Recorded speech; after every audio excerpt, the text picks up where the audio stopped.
देखिए सबसे पहले मैं आज का जो बजट हमारी वित्त मंत्री निर्मला सीतारमण जी ने केंद्र जो हमारी सरकार की वित्त मंत्री है लोकसभा में पेश किया। मैं सबसे पहले उनका आभार व्यक्त करना चाहूँगा। और देखिए मैं कह सकता हूँ कि कोई अच्छे काम की शुरुआत जिस प्रकार से मुंह मीठा कर की जाती है, तो आज भी हमारे देश की राष्ट्रपति द्रौपदी मुर्मू जी ने निर्मला सीतारमण जी का दही और गुड़ खिला करके और जिस प्रकार से उनका मुंह मीठा किया, मैं कह सकता हूँ कि एक अच्छा बजट उनके माध्यम से कहीं न कहीं आया है। और इस बजट के अंदर जो सबसे बड़ी बात मैं कह सकता हूँ कि जो बड़ी बात रही है वो ये है कि इस देश के अंदर सर्वजन हिताय और सर्वजन सुखाय की अवधारणा को चरितार्थ करता हुआ और विकसित भारत का जो हमारा लक्ष्य 2047 है, उस विकसित भारत की यात्रा के सहभागी देश के 140 करोड़ लोग बने, उस नाते ये बजट पेश किया गया है। इस बजट के अंदर जो सबसे बड़ा एक फोकस रहा है, मैं कह सकता हूँ कि आने वाला जो हमारा वर्ष है, ये युवा शक्ति को प्रेरणा देने वाला और उस युवा शक्ति से प्रेरित होकर के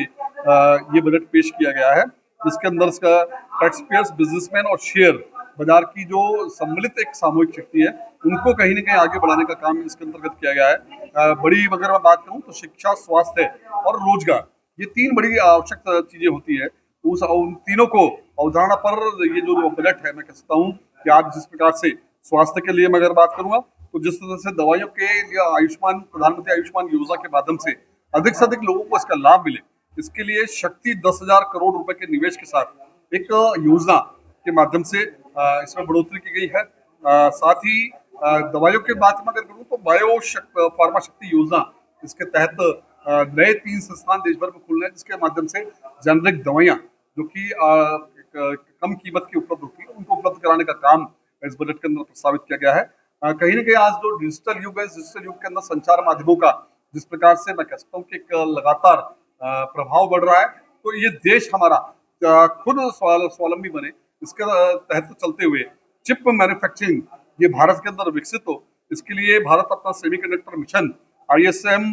2.0 इसके अंतर्गत लॉन्च करेगा, ये इसमें प्रस्तावित किया गया है। और कहीं न कहीं इलेक्ट्रॉनिक्स के क्षेत्र के अंदर ये भारत आगे बढ़े, तो मोबाइल और अन्य इलेक्ट्रॉनिक्स के जो कल पुर्जे बनाने के लिए बजट हमारा है, इस बजट में लगभग 40,000 करोड़ रुपए का बजट इसके अंदर प्रस्तावित किया गया है। साथ ही ये देश हमारा सामरिक दृष्टि से और कहीं न कहीं सुरक्षा की दृष्टि से मजबूत बने, प्रभावी बने, इसके लिए जो है सैन्य शक्ति को बढ़ावा देने के लिए इस बजट के अंदर अनेकों प्रस्ताव किए गए हैं। और हमारे स्वनिर्मित स्वदेशी आयुध और शस्त्र